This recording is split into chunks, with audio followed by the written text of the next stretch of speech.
Good evening. My name is John Leopold, and I want to thank you for coming out on a beautiful night like tonight to spend a little time thinking about the future direction of our county. I'm really pleased by the number of people that came out, and I think that's a sign of the interest that there is in the community, the activism in the community that I represent of Live Oak, and just the general interest among practitioners and the community about what kind of planning we're going to be doing in the future. I just want to recognize a few folks who are here this evening to be part of this conversation. Supervisor Neil Coonerty, my colleague on the Board of Supervisors, is here.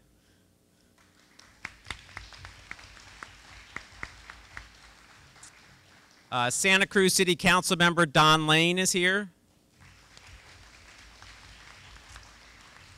Santa Cruz City Council member Hillary Bryant is here.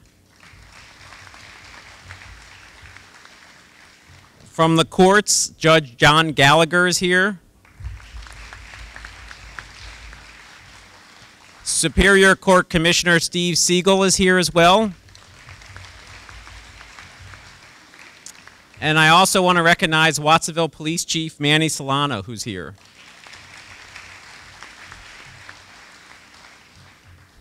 You know, as a county supervisor, one of my primary responsibilities is ensuring that we have adequate public safety. And one of the ways in which we show that commitment is the amount of dollars that we put into the county budget into law enforcement, which includes both our deputies and our correction system. In the budget that came out from our county administrative officer a couple weeks ago, it showed that 61% of our general fund is used in the area of law enforcement and corrections. That is a big commitment on the part of the county's budget.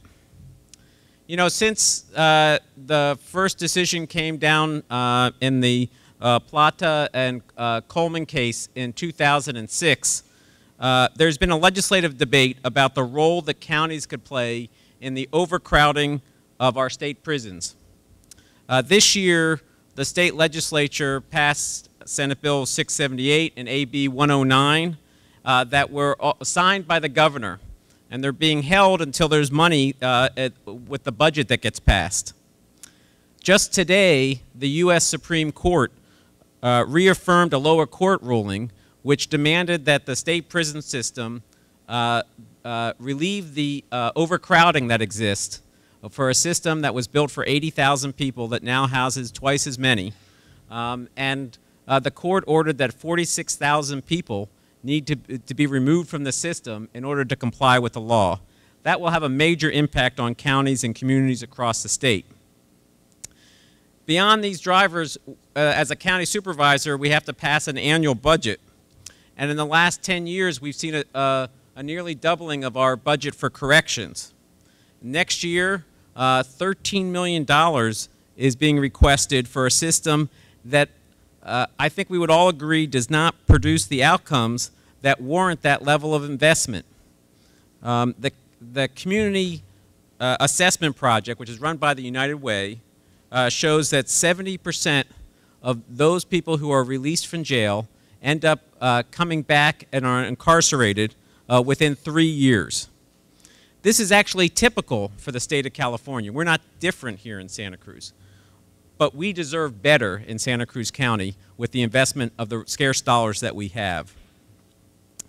Tonight, we're going to hear from Sheriff Phil Wowak. He's been our sheriff since 2009, and he's a leader in the statewide discussion about how this prison realignment will happen. He's been representing the state sheriffs at the task force that's determining how this realignment will be done. And I appreciate that he's bringing this statewide experience to share with us here in our community this evening. We'll also hear from Professor Craig Haney. He's the director of the UC Santa Cruz Legal Studies Program. He's visited jails for both adults and juveniles in California and throughout the nation. And he will be talking about the destabilizing impacts that jail creates on an individual, family, and the community. Lastly, we will also hear from Chief Probation Officer Scott MacDonald. Scott is going to talk about the successful strategies that we already have here in place in Santa Cruz County and that which we will build on for the future. We're an innovative county, and we should use the success that we've had in the past to build successful strategies for the future. As I've dived into this issue, I realized pretty early on that this is not a left-right issue. This is not a Democrat versus Republican issue. This is not a progressive versus conservative issue. This is about what works and what doesn't work. We cannot build our way out of the problem that's being created by others. And our current system is unsustainable. We cannot grow in the same way that we have in the past. The Smart on Crime Santa Cruz County Group is committed to bringing local and national experts to our community to educate and engage us in a discussion about the strategies that we will use in the future. Smart on Crime Santa Cruz, and I would say the Board of Supervisors and many elected officials, are committed to reducing reoffending, improving public safety, and working within the limited resources that we have in a shrinking public sector. I look forward to tonight's conversation as the beginning of a dialogue, and I hope that we will all work together to ensure that we make the best decisions for the people of Santa Cruz and all that live here. And with that, I will turn it over to our Sheriff, Phil Wowak. Thank you for coming. It's really great to see a large turnout from the community for such an important topic to us, law enforcement and community professionals, but to know that there's this big of a turnout and this big of an interest in the community with regard to the future of our correction system, to me it's great. And it's nice to know that we have the ability to entertain you and get information and a dialogue from you about the future of our system. As your county sheriff, it's my responsibility to do three things for you. I run the operations section, which is the patrol cars in the street, the investigation section, and the general police of the unincorporated county. I do the administration of all of our civil processes, our records, and the protection of our courts and our judges that are here today. And the third piece is that we carry out the corrections model for the entire county of Santa Cruz. So if anybody in Santa Cruz County is taken into custody, brought to the jail, they come to one of our facilities. They're held in that facility until they process through the justice system and they appear before one of our judges here today. And then they're sentenced into that system as part of their payment for the crime that they are arrested and convicted for. Now, corrections is set up for three specific reasons in our society, in our culture. The first is public safety. So people are sentenced to or brought to jail for the safety of the public, to keep a problem from continuing, to keep people safe, and to keep the community from having a violent person in their midst. The second piece of corrections is really paying your debt to society, your punishment for the crime that you have committed, and that is prescribed by law, and again, it is sentenced by our judges. And then the last piece of the correction system is rehabilitation, training, keeping a person from reoffending. As the supervisor mentioned, Santa Cruz County is no different than the rest of the state of California or the United States. 67 to 70% of the folks that come to our jail system return within 3 years. And I often joke it's not because we cook good food. It's because we don't do a good enough job in teaching them corrective behavior to keep them from coming back into the system. Now, I don't sound like your normal sheriff, and I don't sound like your normal chief of police. I am very committed to fixing this problem because we are faced with another challenge. If you haven't heard already, we have a challenge in our financial system. We have a challenge in the state budget. We have a challenge in the local budget. And to fix some of those problems, there have been assembly bills proposed, and as the supervisor said, Assembly Bill 109 has been signed into law. It's being held for funding, but it will move the state prison system population to local jurisdiction for handling and processing. What that means, and what Assembly Bill 109 essentially puts out for us locally, is that a specific segment of crimes have been designated as nonviolent, non-sex offenses, non-serious offenses. And if you are sentenced to prison for 3 years or less for committing one of those myriad of felonies, you will do that time locally in the county jail as opposed to going to one of the 33 state prisons in the state of California. Now that's if you're sentenced for 3 years or less in custody.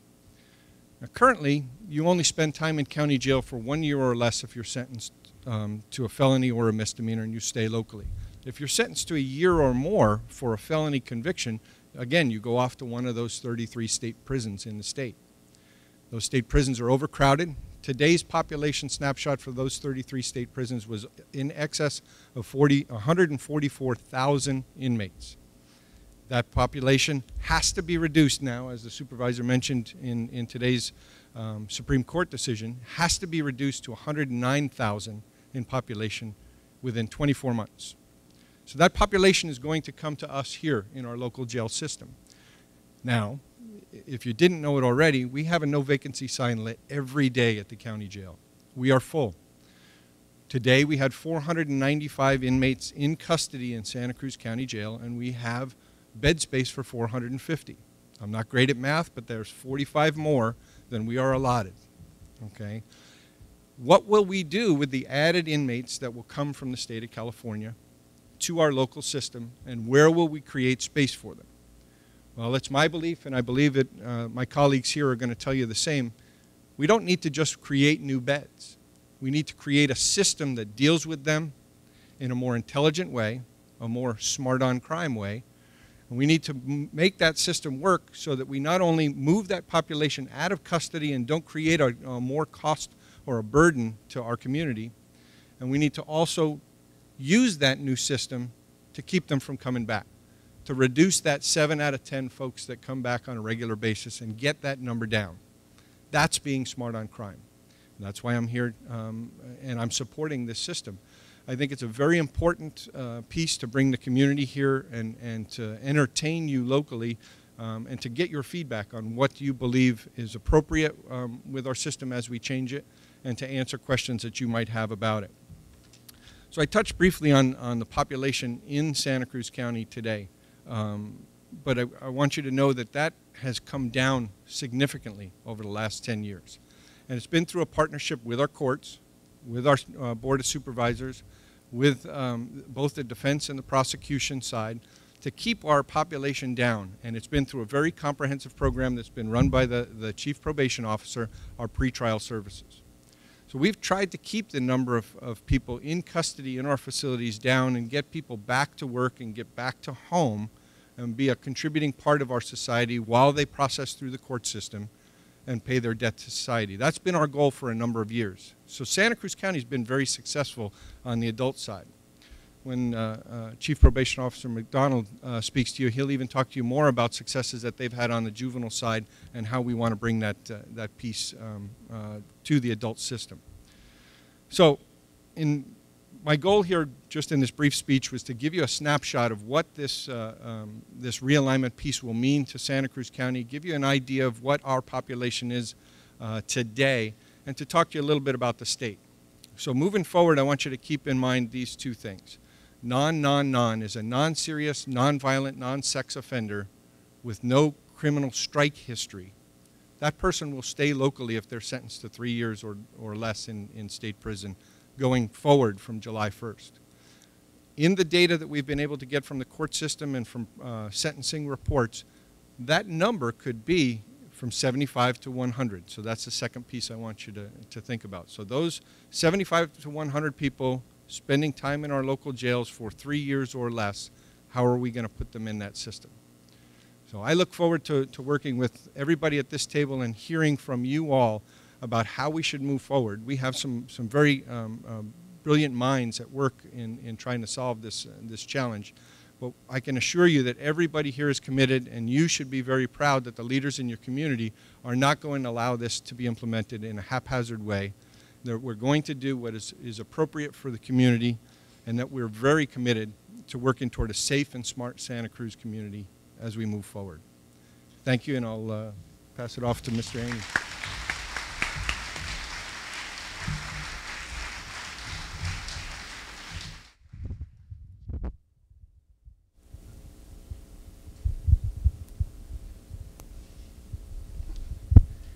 So there are a lot of reasons why I love this town.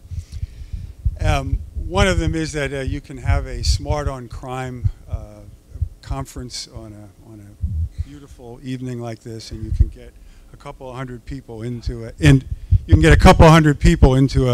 elementary school gymnasium to talk about these issues, to talk about very complicated, very difficult issues. One of the other reasons that I love this town is because the politicians in this town, one of whom you just heard from, and Supervisor Coonerty is the other one who's been really involved in this, are not normal politicians. They think about issues in much more nuanced and complicated ways than politicians generally do, and particularly this issue. And then you've just heard from a person who typifies another reason I love this town, a law enforcement official, the presiding law enforcement official in this community, who talks the way Sheriff Wowak just talked about the issue of crime and punishment. And you're going to hear again at the end of tonight's presentation from another unique person, Scott MacDonald, who's been instrumental in putting a number of progressive reforms into action in Santa Cruz. My job in this presentation is to take the biggest middle piece of this and to talk to you about some changes that are about to take place in the way the criminal justice system in California does business. I was one of the people who participated very directly in the Plata-Coleman decision that the United States Supreme Court made today. And I want to try to talk to you tonight about why we did what we did in that case, and why the headlines that you're going to read tomorrow and the way the news reporters are going to talk about this opinion are in many ways very misleading. Newscasters all across the state and reporters, hopefully not in our town but elsewhere, are going to talk about this as Armageddon, as if the floodgates of the prison system are about to open and we citizens are going to suddenly become unsafe. And I want to suggest to you that actually the opposite is the case, that this decision and its implications actually are pro-public safety implications. That if we plan, as we are doing now, quite fortuitously having this event tonight on the eve of that opinion, if we plan the way these decision makers have been planning and thinking and now engaging in the community in planning, we will improve and enhance public safety in this community, because we can, in this town, in this county, do it better, do it much better than they have been doing it in the state. And so in order to persuade you of that, or at least to get you thinking about it, I'm going to present a lot of information to you tonight that we actually presented to the 3-judge district court panel that the United States Supreme Court approved in their decision today, to show you why it is the prison system has been failing us so badly in California and why we can and must do it better in our town. In order to talk to you a little bit about what is happening in California now, I need to talk to you about what's happened in California over the last couple of decades. I will try to do that quickly. But in order to do that, I want to put it in an even larger context, to talk with you about some things that most of you are probably too young to remember having happened, because they took place over the last 30 years. But they form the context for the criminal justice policies that are in the process of changing now and that we in Santa Cruz need to improve upon. This is a graph of the number of people in prison in the United States over a period of time that dates back to 1925, when these statistics began to be reliably calculated, and continuing all the way up to 2005. I first started doing this work in around the mid-1970s when I got out of graduate school and law school, and that's right about here. You can see that just about that time, and hopefully I didn't have anything to do with this, but just about that time, the number of people who were incarcerated in the United States began an unprecedented, rapid increase. An increase that in the 25 years following 1975, the rate of incarceration doubled and doubled and doubled again compared to the preceding 50 years. So let me show this to you. Some of you may be thinking, well, the population must have increased and that accounts for the increase in number of people in prison and jail. It doesn't. This is a graph of the rate of incarceration. So you can see over the first period of time, a 50-year period from 1925 to 1975, the rate of incarceration in the United States remained relatively the same. a tumultuous historical period, or several of them, in the United States. The Roaring Twenties, the Great Depression, the run-up to World War II itself, the aftermath, the Korean War, the wild and crazy 1960s, the Civil Rights Movement, the Vietnam War. All of these things occurred during that 50-year period of time, and the rate of incarceration remained relatively the same. And that's normal in most societies. A rate of incarceration, it largely, because it's determined by many, many different things, it largely doesn't fluctuate rapidly or dramatically in response to even very significant changes, very significant historical events. But then beginning in the mid-1970s, you can see that rate of incarceration began to increase rapidly. And it, as I said a moment ago, it doubled again, and it almost doubled one more time. It did so not in response to historical change or socioeconomic change or turmoil. It did so largely in response to political pressures. The discussion of the nature of those political pressures is largely outside of the context of tonight's discussion, but let me simply tell you that it began with a lot of fear. It began with a lot of exploitation of that fear, and we began to move to a program of mass incarceration beginning in the mid-1970s. It was dramatized in the Reagan administration, but it continued well through the Clinton administration. It was a bipartisan bandwagon.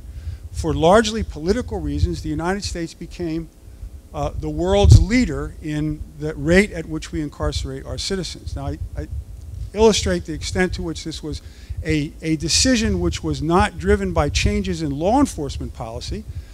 You see here that we began to spend, and on the far left, we spent lots more money on criminal justice. We put the middle graph, we put lots more people in prison, but we weren't arresting a lot more people. You see, look at the graph on the right-hand side, we're relatively flat. We were simply incarcerating lots and lots more people among those who got arrested. Some calculations for California. This graph is important because it tells us two things. The first thing it tells us is that we were not forced to do this. That is to say, we were not forced to increase the rate of incarceration in California because we had a runaway crime rate. We didn't. The crime rate before we began increasing our incarceration rate was relatively flat. It also tells you that the rapid increase in the rate of incarceration did not have much of an impact on the rate of crime. That crime rate remained flat before the rate of incarceration increased, and it remained at roughly the same rate after the rate of incarceration increased so dramatically. A large part of this increase in the rate of incarceration had to do with this even steeper red line, the rate at which we incarcerated drug offenders. In what came to be called a war on drugs that we waged in the 1980s and 1990s, and even still, we increased even more rapidly the rate at which we put drug offenders in prison. And as I say, we eventually became far and away the world's leader in the rate at which we put our citizens in prison. We got, for a while, nominal competition from Russia and from South Africa, both countries that went through wrenching political and economic changes that we did not go through, but eventually we simply left them behind. And you can see that we increased our rate of incarceration so much over Western European nations that we ordinarily compare ourselves with, that we actually incarcerate our citizens at about 10 times the rate as most of the other nations that we compare ourselves to. Those are numbers. Let's talk about what that translates into, what it translated into throughout the United States for people who were in prison. In the mid-1970s, when this rate of incarceration began to rapidly increase, the average prisoner was housed in a cell that was approximately 60 square feet in dimension. If you have a king-size bed at home or a small bathroom, that's the size of that space. Inside that space, a prisoner has a bunk, a sink, a toilet. They have a place to store all of their worldly possessions. You don't have a separate place where you have your stuff. Whatever stuff you have is in your cell with you. If you're lucky enough to be in a prison that has a television set, then you have a little fixture on the wall where that television set will be resting. And all of that, again, has to sit inside of a space that's roughly the size of a king-size bed. Beginning in the mid-1970s, however, because the rate of incarceration, the sheer number of people who were put in prison was increasing so dramatically, the average prisoner in the United States had one more thing in his cell: a friend. A friend if he was lucky, an enemy if he wasn't. And of course, that person had to have all of their worldly possessions also stored in that space, again, roughly the same size as a king-size bed. And that's, of course, assuming that you had only one other person in your cell with you. Many prison systems got so overcrowded so quickly that more than one person was crammed in a cell that was built for one. And that assumes that you were lucky enough to have a cell at all, because many prison systems became so overcrowded that they very quickly went to dormitory housing, housing which is unsafe, both physically and psychologically unsafe, but dormitory housing nonetheless because it accommodated so many more people. But the overcrowding part of this change in the way we did things in American prisons was just part of the story. Some other things happened as well, simultaneously. One of the things that the war on drugs gave us was a gross disproportion in the ethnic and racial makeup of the prisoner population. So this graph shows that an African-American man in the United States, an African-American adult man, has now, given the current rates of incarceration, a 1 in 3 chance of going to prison in his lifetime. 1 in 3. These numbers have changed a little bit. This is based on 2001 incarceration rates. It hasn't gotten any better for African Americans. It's actually gotten slightly worse for Hispanic or Latinos in the United States, but not for anyone else. The other thing that happened during this period of time was that prisons and jails began to become the default placement for the mentally ill in our society. We began during the mid-1970s to dismantle what had once been a very elaborate mental health system, and we built nothing to replace it. This is a graph which shows the decline in the number of hospitalized mental patients in the United States. You can see starting in the mid-1960s and then certainly by the mid-1970s, a very significant decrease in the number of hospitalized mental patients in the United States. Many of those people, not all of them certainly, but many of those people ended up going into prison. And if you put the graphs side by side, you can see this illustrated. So on the left-hand side, I've got the increase in the number of people who are in the criminal justice system, in our jails and prisons, and on the left-hand side, the number of people who are no longer in our mental health system. There was also what came to be called the death of rehabilitation,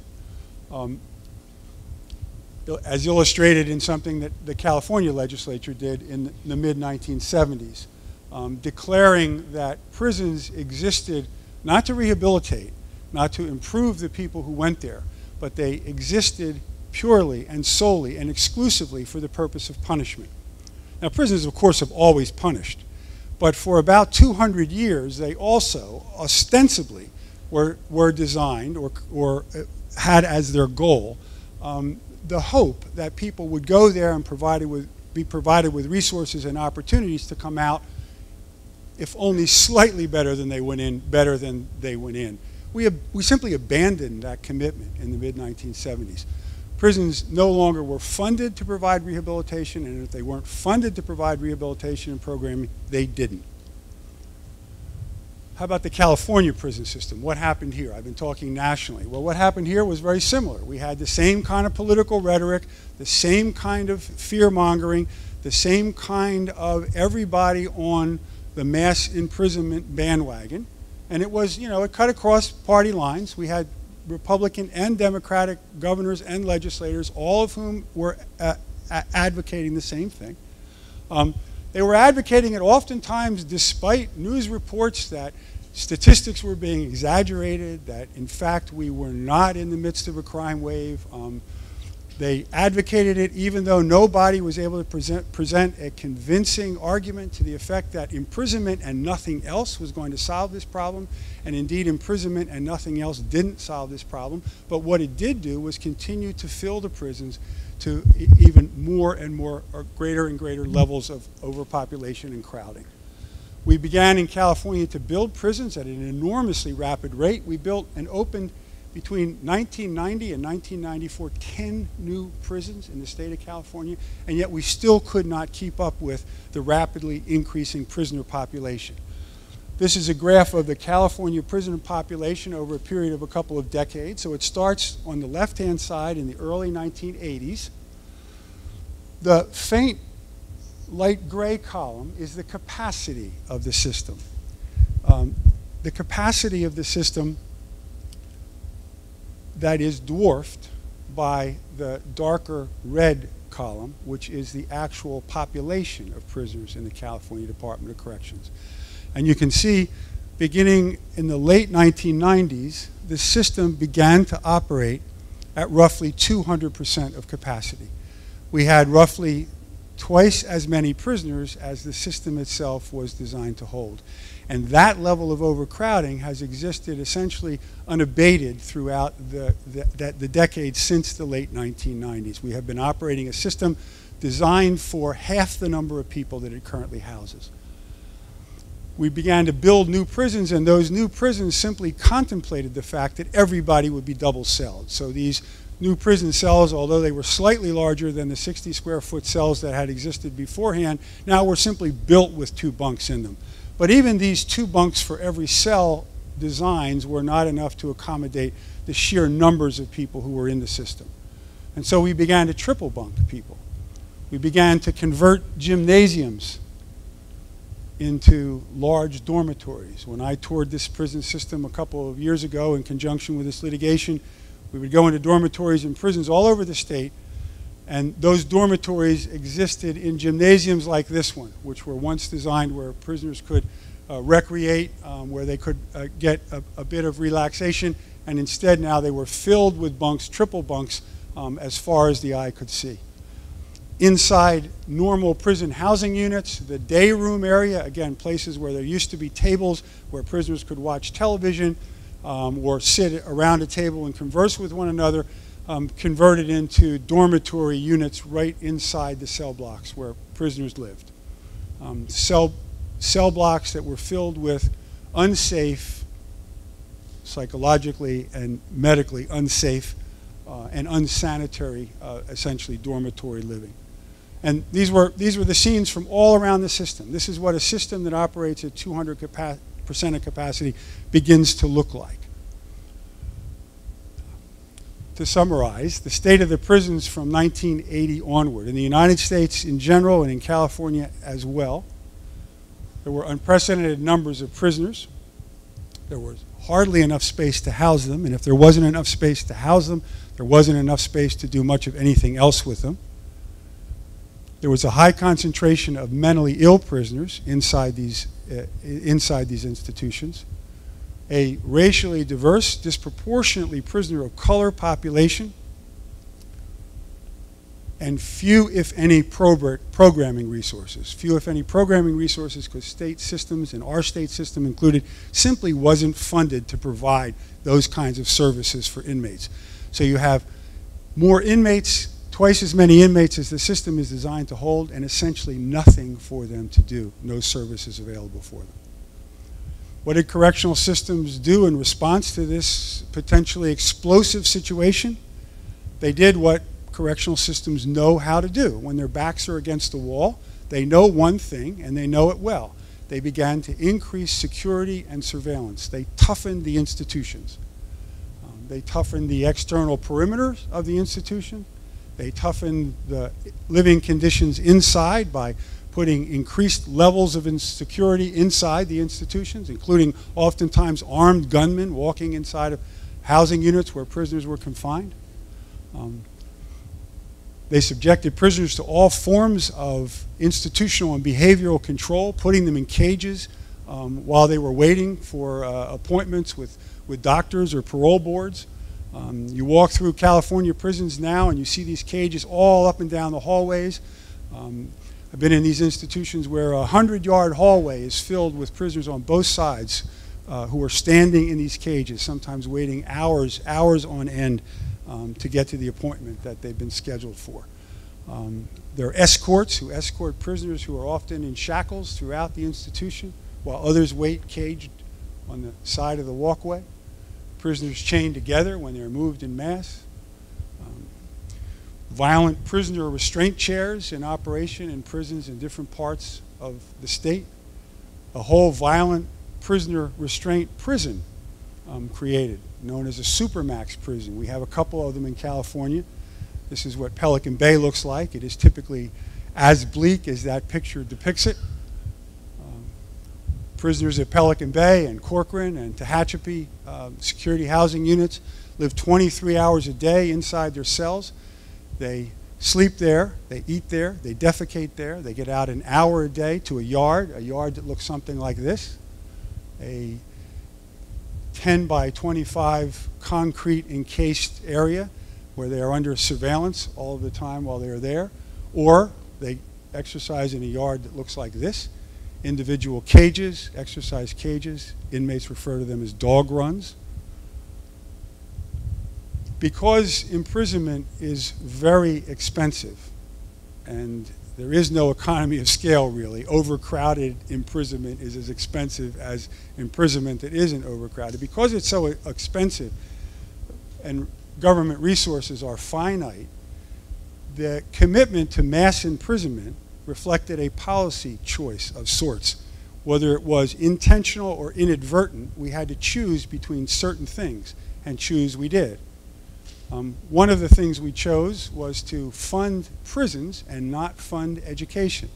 There's way too much information on this graph for you to read intelligently, but this is basically a graph of the funding for education nationally. It's down here. And the funding per inmate expenditures for incarceration, which is the higher graph. What's important for our purposes is just this little piece of it, where California ranks. We rank well above average in terms of our per capita cost to incarcerate prisoners, and we rank quite a bit below average in terms of our per capita cost for educating pupils. Another way to graph this policy choice is this. This is funding for prisons. That's the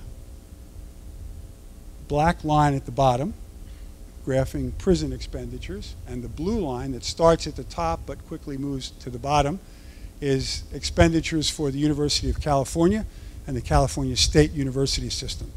A policy choice between incarceration and higher education. And incarceration now, expenditures for incarceration now obviously dwarf expenditures for higher education in our state.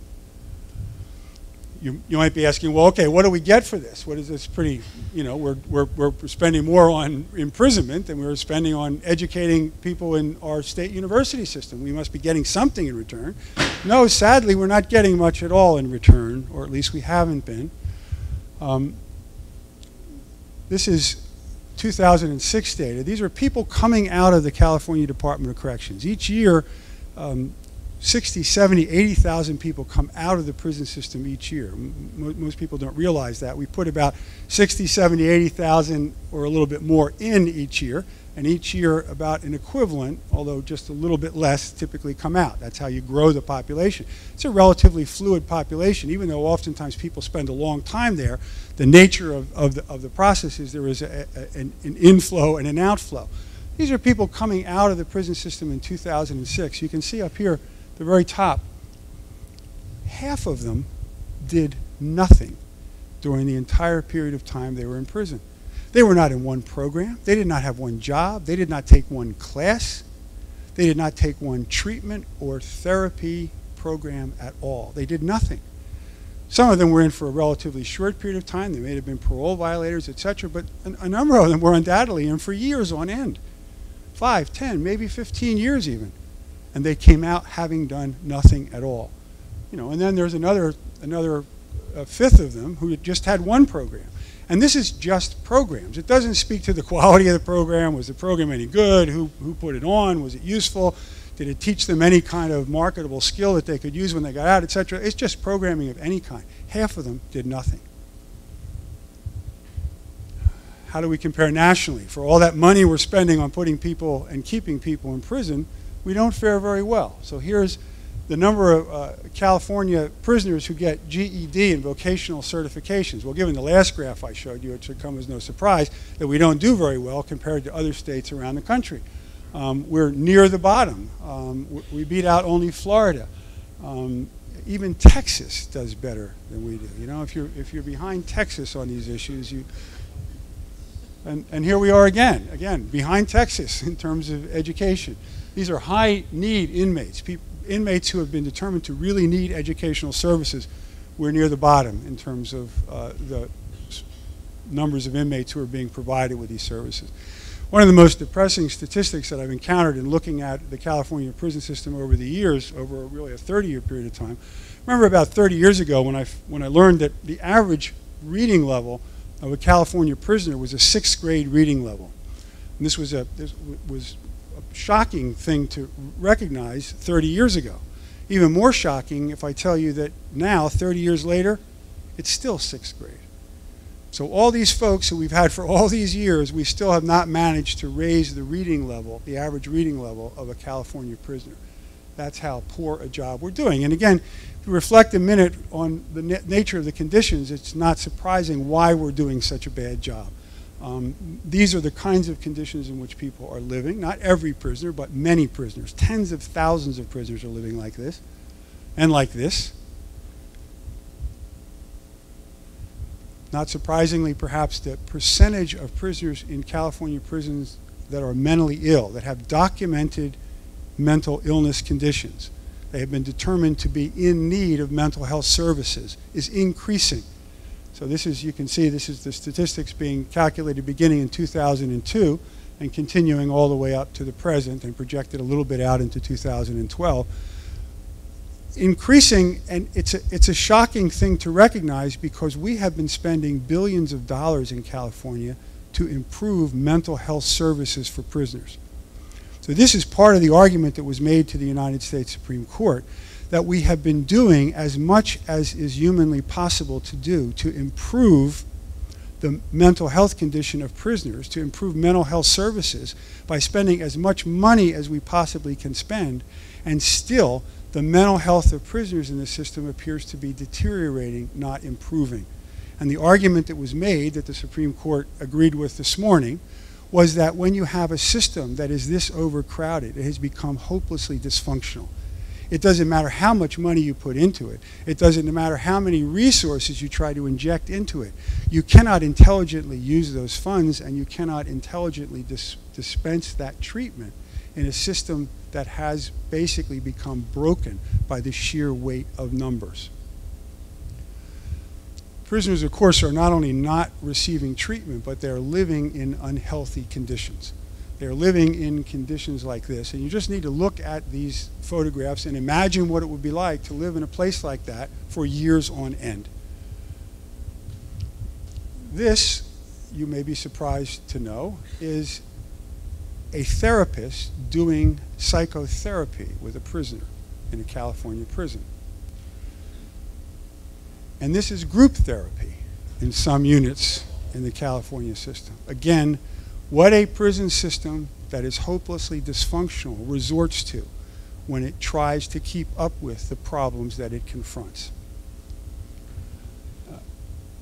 This is the suicide prevention program in some prisons, in California prisons. Every 30 minutes, day and night, guards walk the tiers of the isolation unit at California State Prison, Sacramento, checking inmates to make sure they don't kill themselves. Now, some of you are thinking, I know, and it's a fair thought to have, so what? People earned their way into this, and if this is what it is, if this is what punishment's all about, then so be it. Here's why it matters. Here's why it matters to us as a community. Here's why avoiding that is a public safety issue. Here's why we in Santa Cruz County can do it better. Human beings who are punished for years on end under the circumstances that I've just showed you are changed by the experience. They don't just learn a lesson, they learn lots of lessons. And many of the lessons that they learn are not the lessons you intend them to learn while they're there. Adapting to that kind of an environment requires you to undergo changes as a person, psychological changes. I've called them here normal adaptations to an abnormal environment. The normal adaptations, and I will run through them quickly, because these are the kinds of things that can happen to people in environments like the ones we've been looking at. People learn a dependency on the institutional structure. A prison that has to deal with twice as many people as it was set up to hold cannot engage in discretionary, flexible decision making. There is a time and a place for everything, and woe unto you who violate the time and place for everything. Where you go, what you do, what side of the hallway you're allowed to be on, what you eat, how you dress, whether you can have 1 or 2 toothbrushes in your cell, how many pieces of toilet paper you can have, and on and on and on. All of that is regulated for you. And if you were in prison for years, it is regulated for you for years. And after a period of time, people accommodate to that. And they accommodate to that in a way that is very functional for the institution, and it is very dysfunctional for them when they get out, and very dysfunctional for us as the community to which they will return. Because 90% of the people who live through the conditions I've just showed you come back home. They come back into our home, our county, where they live as well. They are residents of our county, and these are the kinds of things that they have undergone and the kinds of things they have had to accommodate to. Prisons are dangerous places. I showed you some of the danger that exists there. It's not hard to imagine why people might develop a distrust of other human beings, what is sometimes called hypervigilance, a fearfulness around other people, a wariness. People who've been in prison, you may know some of them, are oftentimes looking around in a room like this, not comfortable, because they don't know who's here, they don't know who's around them. Where do you learn that? You learn that in an environment where you have to know who's around you, you have to know what their intentions are, you have to know what they're capable of, and you have to know it all the time. Because if you don't know it, it can be fatal. And you learn it, and it becomes intuitive. It becomes reflexive. And like the dependence on institutional structure, hypervigilance is very difficult to let go of when you get out. We don't have transitional services. We don't deprogram people when they come out of these environments. They pick up these habits in order to survive there, and they carry these habits with them out the gates of the prison. People become emotionally very over-controlled, in part because expressions of emotion tell other people what you care about. And telling other people what you care about is a way of telling other people how you can be manipulated, what your weaknesses are, what your points of vulnerability are. And so you learn to become stoic. You learn to become implacable, to control your reactions. Again, you may have seen this in people. You may know somebody who's come out of prison, and they don't appear very emotional. They appear stoic. Sometimes it's referred to as a prison mask. I see it sometimes when I interview a prisoner, and I see for somebody I know well, who trusts me, who knows me, I can watch them walking towards the interview room with the mask on. And then they sit down, and if we're in a confidential setting and they know me and they trust me, I can see the mask. You can watch the facial muscles change. They take the mask off. But when it's time to go back in that place, the mask comes back on. Some people can never take the mask off. They begin to internalize the mask because they've learned to use it and depend on it, and it's hard for them to figure out how to put it on and take it off. The world outside of prison is a very oftentimes unpredictable place. It feels uncomfortable. It feels threatening. Many people learn how to deal with the threats of prison by withdrawing, by pulling back, by not engaging in social interaction. When you come to the world outside, a room like this, you're expected to be able to engage socially with people, to be affable, to be friendly. If you learn how to survive over a period of years by withdrawing, by being alienated from other people, that's a very difficult transition for people to make. The internal culture of prison is one in which a premium is placed on strength, a premium is placed on power, and people have respond to a set of pressures wherein you demonstrate your strength and demonstrate your power by taking advantage of other people.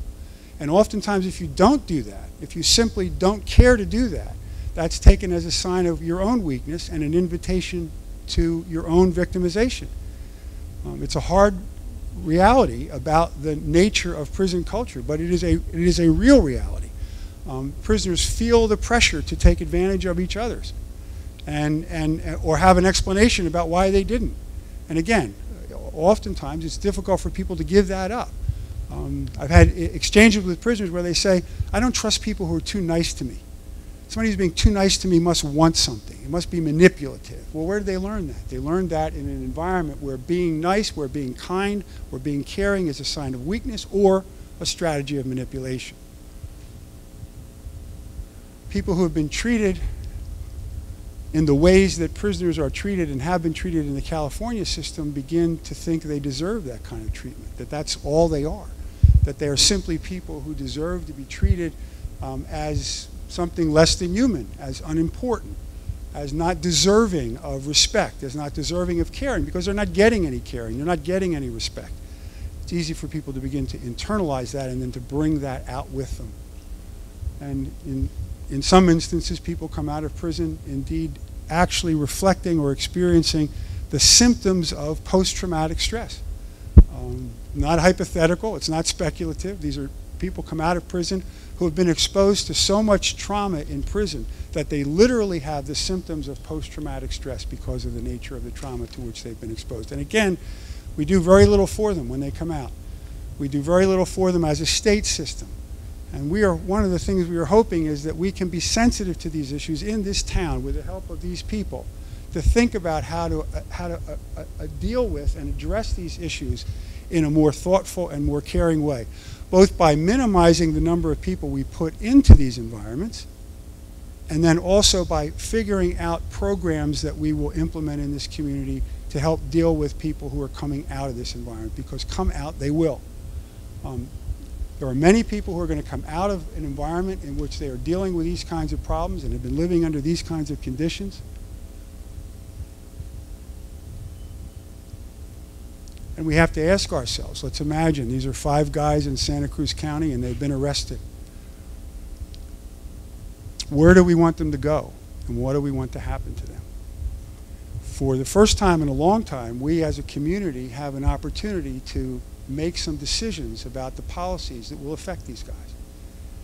If we put them in that environment that I just showed you, then the consequences are fairly predictable. What's going to happen to them, how they're going to be changed, all of the adverse psychological consequences that will befall them as a result of their imprisonment. We also know that they're likely to come out, and within 3 years they're likely to reoffend, in part because of all of the things I've just showed you. It is a system that is still, and will be for some years, hopelessly out of control, the Supreme Court decision notwithstanding. If we can maintain control of these men in this community, these non-nons, that clearly there are some people who, whatever these conditions look like in prison, are going to have to go to prison. There's no question about that. So this is not an argument against prisons, absolutely. It is an argument, however, to be smart on the policies by which we decide whether somebody goes to prison, who goes to prison, and for how long. And for those people who we can keep in this community, what can we do to keep them out of jail, if we can? Because the pictures I just showed you about what happened to the California prison system can happen to the California jail system as well if we're not mindful of what we are doing. Overcrowding looks the same in a jail as it looks in a prison. And we don't want to go there, and the sheriff doesn't want to go there. So we have to figure out programs that we can use to keep people out of jail, if we can. And if we can't, programs that we can implement in jail so that we do better than the California Department of Corrections has done. So we don't have people coming out of jail after a year or 3 years without having done anything in our jail. And then we have to figure out ways of having transitional services so that once people come out of prison or they come out of our jails, there are programs available for them in our community to ease that transition. And we do it not just in the name of humane treatment, but we do it in the name of making this community safer and addressing these issues in a way that is not just tough, but is smart. We haven't been very smart over the last 30 years there is an opportunity now to do this much better. We've got a community that's engaged. We've got politicians who care. We've got law enforcement people who are ready to do this differently. You're going to hear in a minute from Scott MacDonald, who has already done this with the juvenile system in this county. And what we were talking about now is engaging you in the process of doing it with the adults. Thank you. I don't know how I allowed myself to follow Dr. Craig Haney in a presentation. And for those of you who know me, you'll be comforted to know that I scripted myself in order to keep within my 10 minutes. So realignment as proposed represents a major shift in the justice system. There will be an enormous amount of work involved for the courts, attorneys, the sheriff's office, and probation. Realignment will not be feasible without some reinvestment of dollars from the state, and we must use our current resources wisely. But I'm an optimist, and I think that's why I'm coming last. But given our history in Santa Cruz, we are optimistic about meeting the challenges ahead. We believe that we can do this better, with better public safety results than the current system. So I want to touch a bit on our history as it provides us with a platform to build upon. In 1998, we had a severely crowded juvenile hall. The conditions of confinement were poor. Children were double bunked in single rooms where they slept on the floor.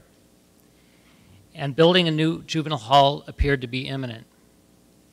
We implemented reforms that included these and other principles. We collaborated with judges, attorneys, law enforcement, and government leaders.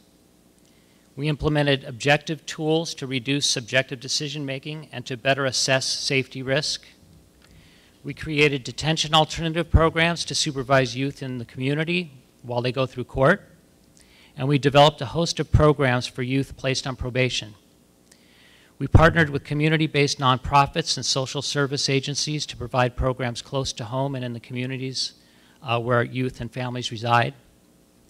And possibly the most important, we committed to data-driven practices to ensure that good public safety outcomes.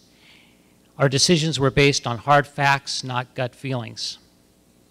The results have been dramatic. We have seen a 56% reduction in our juvenile hall population. We have reduced racial disparities. Our conditions of confinement have improved, with very few fights and incidents in our juvenile hall. We offer evidence-based programs, which are programs proven to reduce recidivism, such as aggression replacement training. We have also greatly reduced the commitment of youth to the Department of Juvenile Justice, which is California's youth prison system. And while on detention alternative programs, which are designed to supervise youth in the community while they go through the court process, 96% of the youth make all court appearances, and 98% do not reoffend. These programs, including our evening center, which offers treatment and supervision, cost 75 to 90% less than juvenile hall. When you combine this with the fact that we averted building and staffing a new juvenile hall, the savings to this county are astronomical. These programs incorporate evidence-based practices that are proven to reduce the risk of reoffending, and youth are more apt to exit the juvenile justice system successfully than before these reforms. So, in 2005, with some modest investment of dollars, we exported some of these basic data-driven strategies to the adult criminal justice system. We identified that there were too many probationers failing by not reporting to their probation officers. Warrants would be issued, and probationers would spend an average of 40 days in jail. We worked with Friends Outside, a community nonprofit agency, to help us locate and swiftly reconnect probationers to their probation officer, sort of a simple concept. We found that probationers would often stop reporting for erroneous reasons, such as believing that they would be sent to jail if they couldn't afford to pay their fines. Others were genuinely confused about expectations. This led to a class called How to Succeed on Probation, another simple idea, developed and taught by probation officers, some of whom are here. You can raise your hand, and I'm very proud of them. The cost savings associated with the reduced, actually, I should first say the warrant reduction program has reduced warrants by 66%, and more probationers are accountable and successful on probation. The cost savings associated with the reduced jail and processing of warrants is enormous, and cops can remain on the beat rather than spending time arresting and transporting technical rule violators to jail. This innovative program has been written up by the Pew Foundation as a best practice, and it was sort of originated here in Santa Cruz. We improved our pretrial release program. Using a validated risk assessment tool, we determine which individuals who have not yet been convicted can be safely released during the court process. We apply appropriate levels of supervision, which may include electronic monitoring. Of those who have participated to date, 91% make all court appearances and 95% do not reoffend, and those reoffenses have been generally minor. These and other efforts employed by the Sheriff's Office and probation in cooperation with the courts have dramatically reduced the jail population without jeopardizing public safety. We estimate that had we not implemented these programs, we would have had an additional 166 inmates in jail each day in 2010. This work puts us in a much better position than other counties to handle the challenges of prison realignment. I should note that during the time of these reforms, juvenile crime has dropped, overall adult crime has been stable, and adult felonies, or serious crimes, have trended downward. Crime impacts us all, and any crime is too much. But there's more room for safe alternatives to incarceration. Jail is currently used for 85% of probationers. Clearly, some need to be incarcerated, but for many, we can be more successful in changing behavior through evidence-based programs. Looking at the probation population, probably hard to read this pie chart right here, but we see that nearly 2/3 are on probation for victimless crimes. 75% are nonviolent, and serious violent only accounts for 6% of the probation population. This tells me that there's great opportunity to expand evidence-based community programs without compromising public safety. This has been done successfully in other states such as Oregon and Washington. And in fact, the Supreme Court, U.S. Supreme Court, affirmed this in today's decision, and I quote, "Here, statistical evidence showed that prison populations had been lowered without adversely affecting public safety in some California counties, several states, and Canada. The court found that various available methods of reducing overcrowding, good time credits, and diverting low-risk offenders to community programs would have little or no impact on public safety." So, as we meet these challenges, there are community strengths that we can tap into. We have strong leadership, a forward-thinking sheriff who is smart on public safety, a collaborative court with judges who are committed to evidence-based practices, committed government leaders. We already have achieved one of the lowest prison commitment rates in the state, which means that our county will be less impacted by realignment than others. We are committed to data-driven practices to advance public safety. We have been effective at maximizing resources, including a new reentry grant and a justice reinvestment initiative to help us use our dollars wisely. Finally, and probably most important, as evidenced by tonight, we have an engaged community. I mean, this is an incredible turnout. So I know there'll be questions later, but I want to thank you all for coming, and that's my presentation. I want to express my appreciation to the great group of speakers that we have here, and I hope you'll join me in thanking them.